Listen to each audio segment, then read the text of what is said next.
Kamusta mga tol? Simpleng tanong ha, anong chance meron ng Timberwolves para magbilagro mula sa 0-3 laban sa Mavericks? Ay ngayon pala, 1-3 na pala, nanalo kahapon eh, no? Meron ba? Mapapasabi ba tayo dito ng it's a miracle? No father, it's Coach Saber. Try na natin yan, pero bago yan, hatsara muna tayo, focus lang sa goal.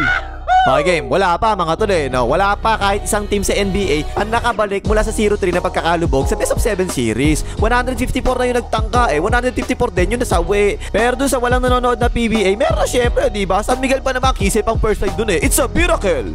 Pero dito sa NBA, itong Timberwolves, meron bang pag-asa yung mga yan? Well, para mangyari yan mga tol, no? Marami talaga kailangan baguhin ng Timberwolves eh. Unang-una kailangan nilang ayusin yung mga useless fouls nila, lalong-lalo si Pusakat, diba? Naku po, palaging foul trouble tong hype na to eh. Eto nga, diba, yung panalo nila sa Game 4, tatlo sa kanila, foul trouble eh. Si Capre, si Pusakat, tsaka si Langgam, lahat foul trouble mga hayop eh, no? Gumraduate pa nga si Pusakat eh. Paano ba naman? Tingnan nyo si Pusakat mga tol kung pamal. Ganyan, no? Yung mga sundot na ganyan, wala kang kwenta-kwenta talaga eh.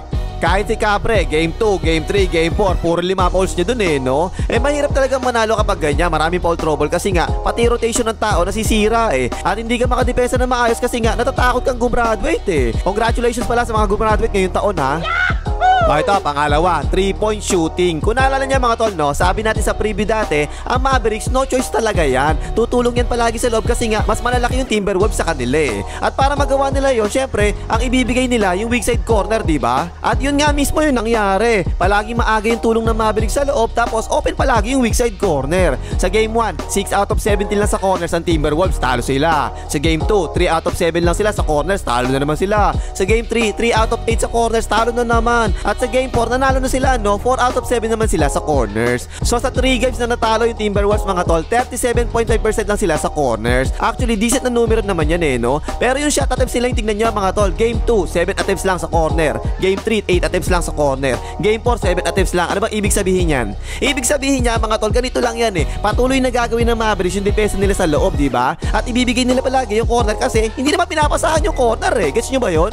So syempre kapag ganyan, bet tayo ng Mavericks yung ganyan. Pero kung hindi naman confident yung Timberwolves sa 3-point shooting nila sa corner, di gawin nila, sabayan nila ng cut, diba? Kagaya na kadalas ng ginagawa ng Warriors tsaka Lakers na parehong nagburakay na. Hoy, like mo ha, ano, nagkakalimutan na naman tayo sa likes. Pekto sakit dyan eh, mag-like ka na.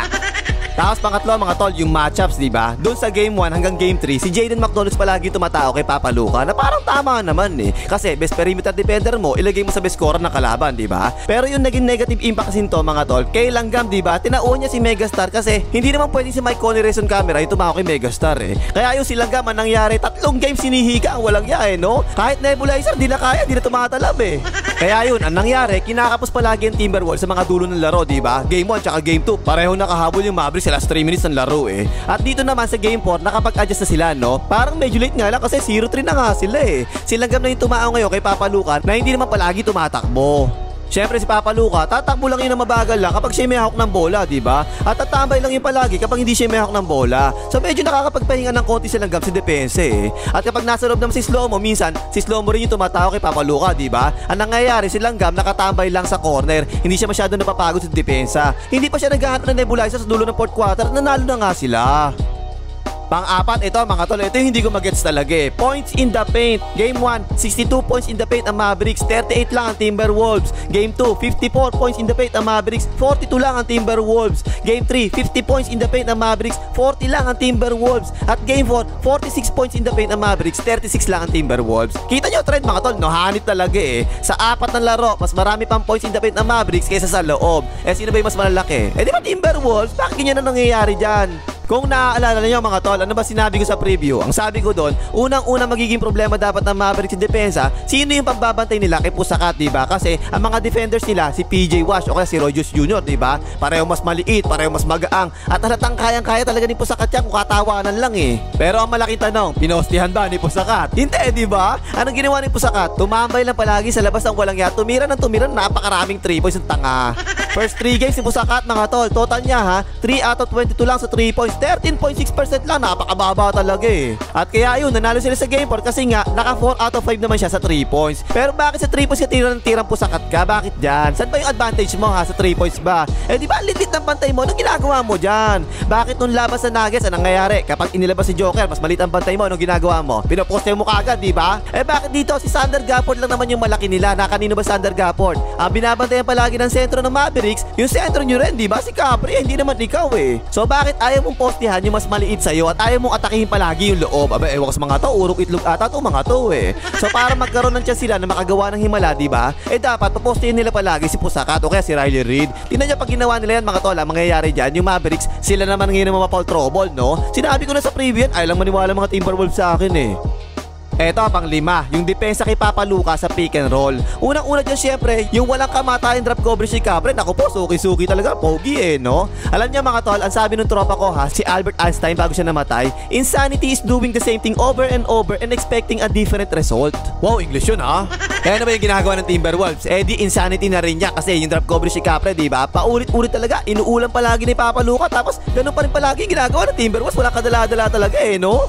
So syempre dapat baguhin nila yan. Pagawin nila show defense o kaya trapping defense, diba? Huwag na drop coverage, sobra na yan eh. Total, dalawa naman palagi yung malaki nila sa loob. Kahit mag-trapping defense sila kay Capri, meron pa rin isang malaki na sasalo sa roller. Pero ibig sabihin yan mga tol, kapag ginawa nila yan, diba? Pwede malibre ngayon si Royce Jr. tsaka PJ Wash sa mga kickouts. Pero mas okay na yun para sa akin eh. Doon ka na sumagal kaysa kay Papa Luka na sobrang pogi talaga, magaling pa sa midrange. Kaya palaging inuulam na lang si Capri sa drop coverage eh. At kay Megastar, ganun din dapat ha, trapping defense o kaya drop coverage na rin kapag si Capri yung nasa pick and roll defense.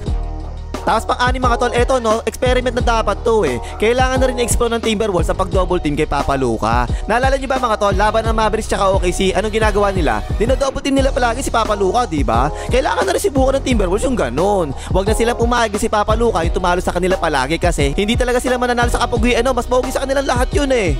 Mas may chance silang manalo kapag yung hindi pogi ng Mavericks yung mga titira ng bola, di ba? Kapag yung mga medyo pangit yung titira, mas sasablay yung mga yon kaysa kay pogi-pogi Papa Luka yung titira palagi sa akin. Kumbaga no, yung para pag nasa 3 points pa lang, subukan na nila, puwersahin na nila kagad eh, no? I-double team na para ipasa palagi ni Papa Luka yung bola dahil sa double team. Kahit kailan, di pa nila ginawa yung ganun eh, no? At pang-7 mga tol at panghuli sa lahat, at tingin ko magiging susi sa lahat na binanggit ko ha, si Slomo Kyle Anderson. Ha? Sigurado ko dyan tol? Oo nga, si Slomo nga. Actually, hindi mo masyado makikita yung sa stats eh, no? Pero ang dami talagang ginagawa ni Slomo para sa Timberwolves eh. Off the ball screens, ang dami niya binibigay, tinuturuan pa nga niya si Pusakat eh. At bumabantay rin siya kay Papa Luka, di ba? Actually, parang naiinis na nga sa kanya si Papa Luka kasi mabagal na nga si Papa Luka pero mas mabagal pa rin sa kanya si Slomo eh. Sa game 4, 25 minutes naglaro si Slomo, di ba? Nanalo sila, di ba? First 3 games, 17 minutes lang siya naglaro. Talo sila ng lahat eh. At si Papa Luka mga tol, kapag binabantayan siya ni Slomo, sa game 1, 1 out of 3 lang siya sa field goals. Sa game 2 naman, 1 out of 3 lang sa field goals. Sa game 3 naman, ganun din, 1 out of 3 lang sa field goals eh. At sa game 4 naman, hindi nakashoot, 0 out of 2 sa field goals. So ang total ni Papa Luka kapag si Slomo yung nagbabantay sa kanya, sa 4 na laro ha, 3 out of 11 lang sa field goals. Okay, di ba? So ang tansya ko rito, siguro dapat mga 25 minutes hanggang 30 minutes ang lalaro si Slomo at siya palagi magbabantay kay Papa Luka ha. Tingin ko pag ganun, mas mananalo yung Timberwolves eh. Kasi marami talaga nagtutulong si Slomo sa Timberwolves kahit pa parang si Pompagong gumalaw walang ya eh. O ayan ha, ang dami kong binanggit dyan ha. Pero napakaliit talaga ng chance ng Timberwolves na makabangon pa mula sa 0-3. Kaya nga wala pa nakakagawa nun sa NBA no. Pero syempre meron chance kahit maliit lang. Lalo na kung mapipix nila yung mga sinabi ko nagpapatalo sa kanila. O ano pang himagas, mag-like kayo mga hita ng Mavericks.